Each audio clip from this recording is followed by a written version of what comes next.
লৈ শিক্ষকসকলৰ ইমান আপত্তি কিয় সেইটো এটা মূল প্ৰশ্ন কাৰণ শিক্ষকসকলে এই নিৰ্দেশনাৰ বিৰোধিতা কৰি দৰাচলতে কি প্ৰমাণ কৰিব বিচাৰিছে হয় আসলতে যি ধৰণে আপুনি কৈছে যে প্ৰশ্নটো উত্থাপন কৰিছে বিৰোধিতা আসলতে আমি বিৰোধিতা কৰা নাই চৰকাৰে যিটো সিদ্ধান্ত লৈছে আমি তাক আদৰণি জনাইছিলোঁ যোৱা আগষ্ট মাহৰ পৰাই এই ব্যৱস্থাটোৰ এটা প্ৰক্ৰিয়া আৰম্ভ কৰিছিল তেতিয়া কিন্তু ইন টাইম অকল দিব দিছিল যে আমি স্কুলত সময়মতে যাব লাগে আৰু এটা পৰ্টেল দিছিল শিক্ষা হেতু পৰ্টেল এটা প্ৰস্তুত কৰিছিল চৰকাৰে আৰু এই পৰ্টেলৰ জৰিয়তে সকলো শিক্ষক ছাত্ৰৰে এটা উপস্থিতিটো তেওঁলোকে দিবলৈ বাধ্য কৰাইছিল তাত আমাৰ আপত্তি একো নাছিলে কিন্তু উপস্থিতি দিয়াৰ নামত আমি যিখিনি যন্ত্ৰণা ভোগ কৰি আছোঁ সেই যন্ত্ৰণাখিনিৰ কথাই আমি ক'বলৈ গৈছিলোঁ যে আমি শিক্ষক সমাজে বা ছাত্ৰ ছাত্ৰীসকলো যিটো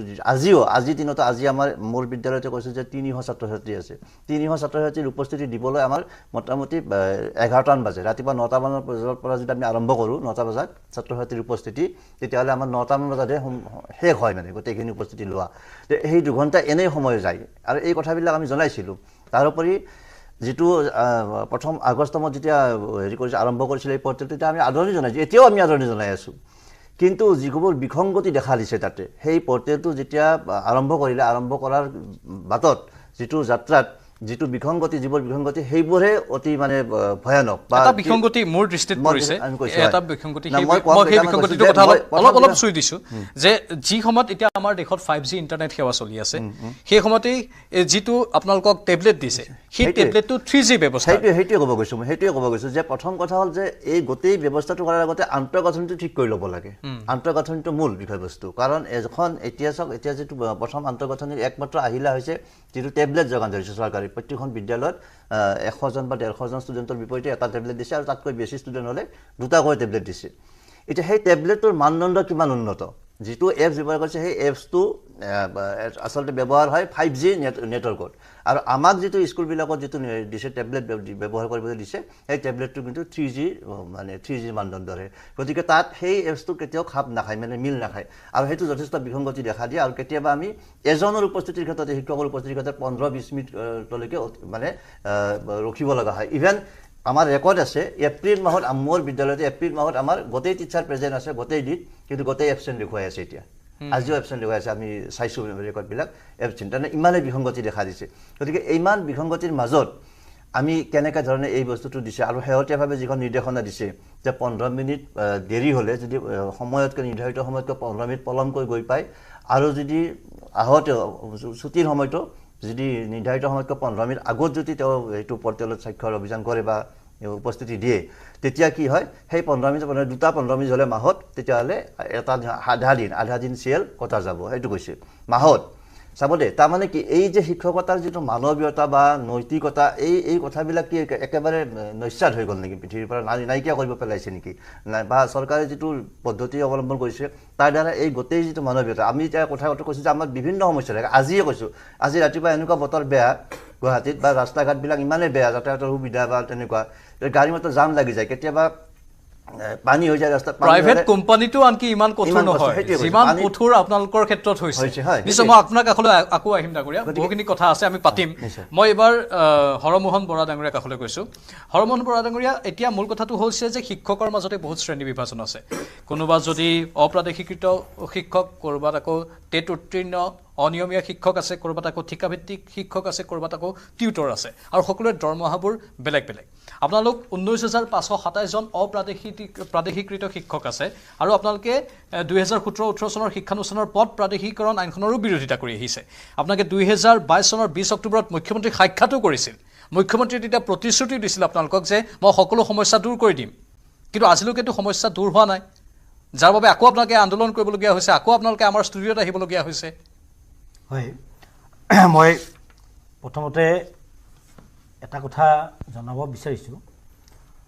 যে আমি ইতিমধ্যে বহুত টক শ্ব' কৰিছোঁ আন্দোলন কৰিছোঁ আমাৰ সমস্যাখিনি যিমান পাৰি আনুষ্ঠানিক কৰিবৰ কাৰণে যত্ন কৰিছোঁ সমান্তৰালভাৱে চৰকাৰখনৰ পৰা চৰকাৰৰ লগত আমি যদি আন্দোলনো কৰিছোঁ সমান্তৰালভাৱে আলোচনাও চলি আছে এতিয়া এইখিনিতে এই চৰকাৰখন কিমান প্ৰতাৰক এই মুখ্যমন্ত্ৰীজন কিমান প্ৰতাৰক আৰু কিমান মিছলীয়া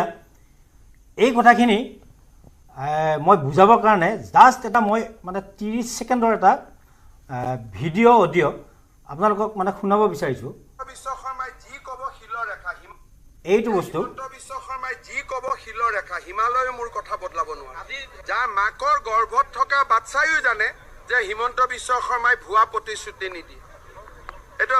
প্ৰতিশ্ৰুতি দিছো বিজেপি দল চৰকাৰলৈ আহিব 23 লাখ নিবনুৱা যুৱক যুৱতীৰ কৰ্ম সংস্থাপনৰ পথ আমি মুকলি কৰিম বিদ্যালয়ৰ প্ৰাদেশিকৰণৰ কাম সম্পূৰ্ণ কৰিম টেট শিক্ষকৰ চাকৰি নিয়মীয়া কৰিম ৰাজীৱ গান্ধী কম্পিউটাৰ লিটাৰেচি প্ৰগ্ৰেমৰ শিক্ষকসকলৰ সমস্যা সমাধান কৰিম বানপানী সমস্যা আমি ৰাষ্ট্ৰীয় অগ্ৰাধিকাৰে নহয় বানপানী সমস্যাৰ আমি স্থায়ী সমাধান কৰিম হিমন্ত বিশ্ব শৰ্মাই 21 চনৰ পিছত অসমত ৰাজনীতি নকৰে মোৰ পাবলগীয়া হেৰাবলগীয়া একো নাই কোনোবাই যদি কয় হিমন্ত বিশ্ব শৰ্মাই কিবা হোৱাৰ সপোন দেখি কৰিছে এইখন মঞ্চৰ পৰাই কৈছো 21 চনৰ পিছত হিমন্ত বিশ্ব শৰ্মা ৰাজনীতিত থকাৰ প্ৰশ্ন উঠে এতিয়া এই কথাখিনিতো অসমৰ ৰাইজে সম্পূৰ্ণকৈ গম পায় এইজন মানুহক নেদেখিলেও অসমৰ ৰাইজে গম পায় যে এইজন মানুহৰ এই কণ্ঠটো কাৰ একেজন মানুহে তিনিটা সময়ত তিনিটা বাইট দিছে আৰু ইয়াৰ পৰাই মই যদি মাননীয় মুখ্যমন্ত্ৰী মহোদয়ক যদি কওঁ যে আপুনি একদম অসমৰ সৰ্বকালৰ সৰ্বশ্ৰেষ্ঠ মিছলীয়া তাৰপিছত আমি ফুল খোৱা হ'ব নেকি মানুহে মোক বেয়া পাই লাভ আছে নেকি বাৰু কোনো কাৰণত বেয়া পাই লাভ নাই মই এটা কথাই কৈছোঁ যে আমি 2300 মানে 19খন শিক্ষানুষ্ঠান যোৱা 22 চনৰ আমাৰ লগত আলোচনা হ'ল 22 চনৰ 20 অক্টোবৰত আমাৰ আলোচনা হ'ল তেওঁ আমাক কথা দিলে যে আপোনালোকৰ এই সমস্যাখিনি সমাধান কৰিম প্ৰয়োজন বোধে আইনখন সংশোধন কৰিম আইন সংশোধন কৰিলেও আপোনালোকৰ এই মানুহখিনিক আমি মানে সংস্থাপনৰ ব্যৱস্থা কৰিম আপোনালোক ন্যায্যতা দিম বুলি আমাক আশ্বস্ত কৰিলে আমাক প্ৰতিশ্ৰুতি দিলে আমি ধুনীয়াকৈ আশ্বস্ত হৈ থাকিলোঁ তাৰপিছত 2023 চনত কি কৰিলে 6 এপ্ৰিল তাৰিখত এখন মানে আইন মানে নিয়ম হেৰিৰ পৰা শিক্ষা বিভাগৰ পৰা এটা অৰ্ডাৰ উলিয়াই দিলে যে LP ME আৰু 5 ক্লাছ হাই স্কুলবিলাকৰ পৰা MDM কৰ্তন কৰিলে তাৰপিছত সমান্তৰালভাৱে সেই যিবিলাক স্কুলত MDM থকা আছিল কম ছাত্ৰ ছাত্ৰী আছিল এই যিমানবিলাক মানে ব্যৱস্থা ME স্কুল বা অৰ্থাৎ মানে এলিমেণ্টাৰী ছেকশ্যনৰ ব্যৱস্থা আছিল গোটেই মানে ব্যৱস্থাবিলাক বন্ধ কৰি দিলে ফ্ৰী কিতাপ ফ্ৰী ইউনিফৰ্ম এইবিলাক বন্ধ কৰি দিয়াৰ লগে লগে আল্টিমেটলি তেওঁলোকে মানে এটা পৰিকল্পনা কৰিলে যে এই শিক্ষানুষ্ঠানবিলাক যদি চলি থাকে শিক্ষানুষ্ঠানবিলাকে যদি সুবিধা পাই থাকে তাক শিক্ষানুষ্ঠানখিনি জীয়াই থাকিব আৰু সেই শিক্ষানুষ্ঠানখিনিক মাৰিবৰ কাৰণে MDM বন্ধ কৰি দিয়া হ'ল ফ্ৰী টেক্সট বুক বন্ধ কৰি দিয়া হ'ল ইউনিফৰ্ম বন্ধ কৰি দিয়াৰ লগে লগে আমাৰ এতিয়া ME LP আৰু 5 ক্লাছ হাই স্কুলৰ মানে প্ৰায় অধিকাংশ স্কুল এতিয়া মৃত পাইছে মানে এক প্ৰকাৰ হৰমোহন বৰা ডাঙৰীয়া শিক্ষককতো এনেধৰণৰ অৱস্থা কৰিছে মানসিক হেঁচা দিছে শাৰীৰিক হেঁচা দিছে কিন্তু শিক্ষানুষ্ঠানৰ ছাত্ৰ ছাত্ৰীসকলৰ মুখৰ আহাৰ কোনো কাঢ়ি লোৱা হৈছে জীৱনৰ লগত হেতালি খেলিছে শিক্ষাৰ ছাত্ৰ ছাত্ৰীৰ লগত এতিয়া আমাৰ যিবিলাক স্কুল এতিয়া আমি ক্লাছ কৰি আছোঁ মোৰ এইবাৰ 9ত প্ৰায় 90 জন ছাত্ৰ ছাত্ৰী ৰেজিষ্ট্ৰেশ্যন হৈছে কিতাপ দিব পৰা নাই এখনো কিতাপ নাই আমাক মাত্ৰ 10জন ছাত্ৰ ছাত্ৰীৰ কিতাপ দিছে আমি 10জন কিতাপ আমি বেলেগৰ পৰা বিচাৰি পুৰণি কিতাপ মানে বেলেগ বিদ্যালয়ৰ পৰা খুজি আনি মানে ছাত্ৰ ছাত্ৰীক যোগান ধৰিব তথাপিতো মানে পৰ্যাপ্ত হোৱা নাই এতিয়ালৈকে এনেকুৱা বহুত শিক্ষানুষ্ঠান আছে যিখিনি শিক্ষানুষ্ঠানে বহুত প্ৰত্যাহ্বানৰ সন্মুখীন হৈ শিক্ষানুষ্ঠানখিনি জীয়াই ৰাখিছে এই শিক্ষানুষ্ঠানখিনিকো মাৰিবৰ কাৰণে আচলতে এই মাননীয় শিক্ষামন্ত্ৰী মহোদয়জনক মানে মুখ্যমন্ত্ৰী মহোদয়ে নিজে নকৰি তেওঁ শিক্ষামন্ত্ৰীজনৰ জৰিয়তে মানে এই শিক্ষানুষ্ঠানবিলাকক হত্যা কৰাৰ কাৰণে ধ্বংস কৰাৰ কাৰণে যিমানবিলাক মানে পৰিকল্পনা কৰিব লাগে আটাইবিলাক কৰিছে এইটো অমানৱীয় হৈছে এই কামটোৰ বিৰোধিতা মই ভাবোঁ অসমৰ ৰাইজে কৰিব লাগে অসমৰ ৰাইজৰ বা মাজৰ আমাৰ বিশেষকৈ এতিয়া আমি এইবাৰ গম পাইছে যে এইবাৰ এই নিৰ্বাচনৰ সময়তো মানে এনেকুৱা হ'ল যে মানে ৰাজনৈতিক দলবিলাকেও এই শিক্ষা ব্যৱস্থাটোৰ কথা কোনো ৰকম মানে কাৰো মুখত মানে ফুটি উঠে আমি নিজে ফোন কৰি ক'ব লগা হৈছে আপুনি আপোনাৰ বাইটত এবাৰ ক'বচোন যে ভেঞ্চাৰ স্কুলখিনি কি কৰিব আপোনালোকে যি কৰে আপোনালোকৰ পক্ষত আমাৰ শিক্ষকখিনিয়ে ভোট প্ৰদান কৰিব এনেকুৱা ধৰণৰ কথা আমি ৰিকুৱেষ্ট কৰিব লগা হৈছে আৰু চিন্তা নাই কেৱল ইলেকশ্যনত জিকাৰ চিন্তা যেনেকৈ নহওক জিকিব লাগে আৰু এই আচলতে এই ৰাজনীতি কৰিবলৈ অহা মানুহখিনি আচলতে সাংঘাতিক ধৰণৰ মানে মই বেপাৰী বুলিয়ে ক'ব খোজোঁ এওঁলোকে বেপাৰ কৰিবৰ কাৰণে আচলতে ৰাজনীতি মানৱ সেৱা কৰিবৰ কাৰণে অহা নাই এই ৰাজহুৱা খণ্ডৰ শিক্ষানুষ্ঠানখিনি একফালৰ পৰা এমালগেমেশ্যনৰ নামত তেওঁলোকে মানে এইবিলাক বিলুপ্তি কৰি আহিছে একত্ৰীকৰণ নামটো ধুনীয়াকৈ দিছে কিন্তু শিক্ষানুষ্ঠানবিলাক বিলুপ্তিকৰণ কৰা হৈছে যদি শিক্ষা ব্যৱস্থাই নাথাকে শিক্ষানুষ্ঠান নাথাকে শিক্ষক কেনেকৈ থাকিব আমাৰ শিক্ষকখিনিক ভাগ ভাগ কৰা হৈছে টেট শিক্ষক টিউটৰ কণ্টেক্সুৱেল ভেঞ্চাৰ বিভিন্ন শিক্ষকক ভাগ ভাগ কৰি আমাক দুৰ্বল কৰা হৈছে আমি শিক্ষক সমাজক আহ্বান জনাইছোঁ মই হৰমোহন বৰাই আহ্বান জনাইছোঁ আমি শিক্ষক সমাজখন যদি এদিন মানে একত্ৰিত হওঁ সেইদিনাখন চৰকাৰখনক কপি যাব এনেকুৱা 10জন হিমন্ত বিশ্ব শৰ্মাক কপি যাব আমাক শিক্ষকক ন্যায্যতা দিব লাগিব শিক্ষকখিনিয়ে যিখিনি শিক্ষকে অত্যন্ত কষ্ট কৰি দেশৰ এই যে ভৱিষ্যত গঢ়াৰ কামত লাগি আছে এই শিক্ষকখিনিৰ জীৱনক লৈ মানসিক চাপত ৰাখি আমাক আমি যদি অত্যন্ত মানসিক আমি যদি পেটত ভাত নাথাকে আমাৰ যদি শিক্ষকসকলে কেৱল শ্বহীদৰ কাৰণে যদি একদম তৰা নৰাকৈ বাইক চলাই যায় এক্সিডেণ্ট হ'বলগীয়া এটা হয় শিক্ষা ক্ষেত্ৰত মানে তেওঁ মানে প্ৰেজেণ্টটো দিবৰ কাৰণে যদি গাড়ী এক্সিডেণ্ট হৈ মৰিব লগা হয় এনেকুৱা এটা মানসিক চাপত শিক্ষাদান কেনেকৈ হ'ব চৰকাৰৰ উদ্দেশ্য হ'ল যে সেই শিক্ষা ৰাজহুৱা খণ্ডৰ শিক্ষানুষ্ঠানবিলাক ধ্বংস হ'ব লাগে হেডমাষ্টাৰজনে মোৰ স্কুলৰ ওচৰৰ যিজন প্ৰাথমিক বিদ্যালয়ৰ প্ৰধান শিক্ষকজনে স্কুলত যায় টেবলেটটো লৈ ঘূৰি ফুৰে নেটৱৰ্ক বিচাৰি ছাত্ৰ ছাত্ৰী পঢ়াবলৈ তেওঁ 1 মিনিট সময় নাপায় গোটেই দিনটো তেখেতে এই 4-5জন ছাত্ৰ ছাত্ৰীৰ মানে এটেণ্ডেন্স শিক্ষকজনৰ এটেনশ্যনৰ হৰমোহন বৰা ডাঙৰীয়া এয়া হৈছে শিক্ষকৰ মৰ্মবেদনা আৰু আমি শিক্ষকৰ মৰ্মবেদনা উপলব্ধি কৰিছোঁ সেয়েহে আমাৰ এই বিশেষ সম্প্ৰচাৰ আপোনালোকৰ বাবে আনিছোঁ আমাৰ দৰ্শকসকলৰ বাবে প্ৰায় 2 লক্ষাধিক শিক্ষক আছে আমি প্ৰাথমিক স্তৰৰ পৰা বিশ্ববিদ্যালয় স্তৰলৈকে যদি চাওঁ আৰু এই 2 লক্ষাধিক শিক্ষকৰ কিন্তু বহুতেই আজি হাহাকাৰ কৰিবলগীয়া হৈছে মই সুৰেন্দ্ৰনাথ ডেকা ডাঙৰীয়াৰ কাষলৈ গৈছোঁ যেহেতু আপোনালোকে শিক্ষামন্ত্ৰীক বহুতবাৰ সাক্ষাৎ কৰিলে মুখ্যমন্ত্ৰী পৰ্যন্ত সাক্ষাৎ কৰিলে শিক্ষামন্ত্ৰী এখন মাইনোটছ পৰ্যন্ত সাজু কৰিছিল আপোনালোকৰ সমস্যাবোৰক লৈ কি হ'ল সেই মাইনোটছৰ এই মাইনোটছখন কৰিছিলে প্ৰথম কৰিছিলে তেখেতে 2013 চনত কৰিছিলে সেই সময়ত কিছু সংখ্যক বিদ্যালয় প্ৰাথমিক কৰিলে কিন্তু আমি তেতিয়া কিবা কাৰণত ৰৈ গৈছিলোঁ আমাৰ স্কুলবিলাক অলপ হেৰি আছিলে যে আমি ৰিকগনিশ্যন পোৱা নাছিলোঁ তেতিয়া তেখেতসকল এতিয়া বান্ধি দিলে যিবিলাক স্কুল 2013 চনৰ 2003 চনৰ আগত ৰিকগনিশ্যন পাইছে সেইবিলাকক কি কৰিলে প্ৰভিঞ্চেছ কৰিলে আৰু বাদ বাকীবিলাকক ফেল ঠেলি দিলে আমি তেতিয়া 2012 চনত 11 চনত আমি তেতিয়াৰ শিক্ষামন্ত্ৰী এতিয়া বৰ্তমানৰ মুখ্যমন্ত্ৰী তেখেতক লগ কৰিছিলোঁ তেখেতৰ চেম্বাৰত তেতিয়া তেখেতে কৈছিলে যে আপোনালোকৰ স্কুল কেতিয়া তেতিয়া আমি কৈছিলোঁ যে আমাৰ স্কুলখন বা আমাৰ নিচিনা এনেকুৱা স্কুল আমাৰ স্কুলখন 8 দিছে তেতিয়া কৈছিলে যে আপোনালোক আহিব নালাগে যেহেতু আমি 10 বছৰ বান্ধি দিছোঁ আপোনালোকৰ স্কুল 2018 হ'ব তাৰপিছত আকৌ কি কৰিলে 2017 চনত এখন আইন ল'লে আইন লৈ তাত কি কৰিলে এনেকুৱা কিছুমান দফা বান্ধি দিলে যিবিলাক দফাৰ কাৰণে আমি ৰৈ গ'লোঁ তাত এটা লিখি দিলে যে পিছত আনিলে এনেকুৱা এটা সিদ্ধান্ত ল'লে যে যিবিলাক স্কুল 2006 আগত কিবা এটা পাইছে পাৰ্মিশ্যন বা ৰিকগনিশ্যন কিবা এটা পাৰ্মিশ্যন পালে হ'ব সেইবিলাক স্কুলক প্ৰভিঞ্চিয়েলাইজ কৰিব এনেকৈ এটা অৰ্ডাৰ দিলে কিন্তু আমাৰ দুখ কি আমাৰ স্কুলবিলাকতো 93 স্থাপিত আমি সেই সময়ত যেতিয়া আমাক পাৰ্মিশ্যন দিছিলে ৰিকগনিশ্যন দিছিলে আমি ঠিকেই পাইছিলোঁ কিন্তু যেতিয়া আমাৰ স্কুল যদিও আমাৰ 93 আমি আৰম্ভ কৰিছিলোঁ কিন্তু কিবা কাৰণ নহয় আমি বাৰে প্ৰতি চৰকাৰৰ ওচৰত গৈছিলোঁ আমি যিবিলাক আমাক যিবোৰ তথ্য দিব লাগে মই মাজতে হস্তক্ষেপ কৰিছোঁ মই আপোনাক অলপ আপোনাৰ ব্যক্তিগত জীৱনৰ কথা অলপ মই জানিব বিচাৰিছোঁ যদি আপুনি বেয়া নাপায় কাৰণ আমি অফ কেমেৰা অলপ কথাও পাতি লৈছিলোঁ এই সন্দৰ্ভত আপুনি এজন বিশেষভাৱে সক্ষম ব্যক্তি আপুনি শিকাব ভালদৰে পাৰে আমি জানো আপুনি এজন শিক্ষক যিহেতু কিন্তু আপোনালোক অপ্ৰাদেশিকৃত শিক্ষক এতিয়া বিকল্পটো আপুনি অন্য কামো কৰিব নোৱাৰে যিটো শিক্ষাবৃত্তি আপুনি লৈছে যাৰ জৰিয়তে আপুনি মানৱ সম্পদ গঢ়িবলৈ চেষ্টা কৰি আছে সেই কামটোত আকৌ কৰিবলৈ গৈ আপুনি এনে ধৰণৰ এক অৱস্থাৰ মাজত আছে য'ত আপুনি দৰমহা পোৱা নাই সা সুবিধা পোৱা নাই কোনো ধৰণৰ ঘৰ চলাবলৈ আপোনাৰ বেলেগ বিকল্প উপায়ো নাই তাতে আপুনি আকৌ বিশেষভাৱে সক্ষম এজন ব্যক্তি আৰু মাত্ৰ 2 বছৰ আছে আপোনাৰ কাৰ্যকাল এই সময়খিনি যথেষ্ট জটিল সময় মই কিন্তু পাছ কৰোঁ মই এম.কম পাছ কৰিছোঁ হয় মই আমাৰ যে বৰ্তমান মুখ্যমন্ত্ৰী তেখেতক একেলগে পঢ়াম আমি গুৱাহাটী কমাৰ্চ কলেজত দিগন্ত বিশ্ব শৰ্মাৰ আমি মোৰ ক্লাছমেট আমি একেলগে পঢ়া তেতিয়া তেওঁ সেনেকৈ গুচি গ'ল মই যেতিয়া ডিগ্ৰী পাছ কৰিলোঁ তেতিয়া মোক লৈ গ'ল মই এম.কমো কৰি আছোঁ কলেজ স্কুলৰ আমি গাঁৱৰ স্কুল পাতিছোঁ তুমি আহিলেতো আমাৰ ল'ৰাখিনি ভাল হ'ব সেনেকৈ স্কুলখন পাতি দিলে এতিয়া মই ইফালে যাব নোৱাৰি সিফালে যাব নোৱাৰি যেতিয়া আমি ল'ৰা ছোৱালীৰ মাজত সোমাই পৰিলে তাৰ ওলাই হাত বৰ টান বৰ কঠিন হৈ পৰে ল'ৰা ছোৱালীৰ মাজত থকাৰ পিছত আমি সেই চিন্তা তেতিয়া নাহে তাৰপিছত এতিয়া সংসাৰ কৰিলোঁ এতিয়া আমাৰ ল'ৰা ছোৱালী আছে পঢ়াব লাগে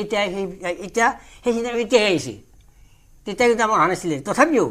মোক যিহেতু কৈছে ক'বলৈ দিছে মই যিহেতু বিশেষভাৱে সক্ষম ব্যক্তি সকলোৱে জানে দেখিছে ইণ্ডাষ্ট্ৰীসকলে মোক চাই আছে মই আমাৰ স্কুলখন 93তে এষ্টাব্লিছ হৈছে কিন্তু মই 99ৰ পৰা ৰেগুলাৰলি কাম কৰি আছোঁ আৰু তেতিয়াৰ পৰা মই ইচ্ছাম হৈ আছোঁ কিন্তু দুৰ্ভাগ্যবশতঃ আমি মাজতে এবাৰ FA পাইছিলোঁ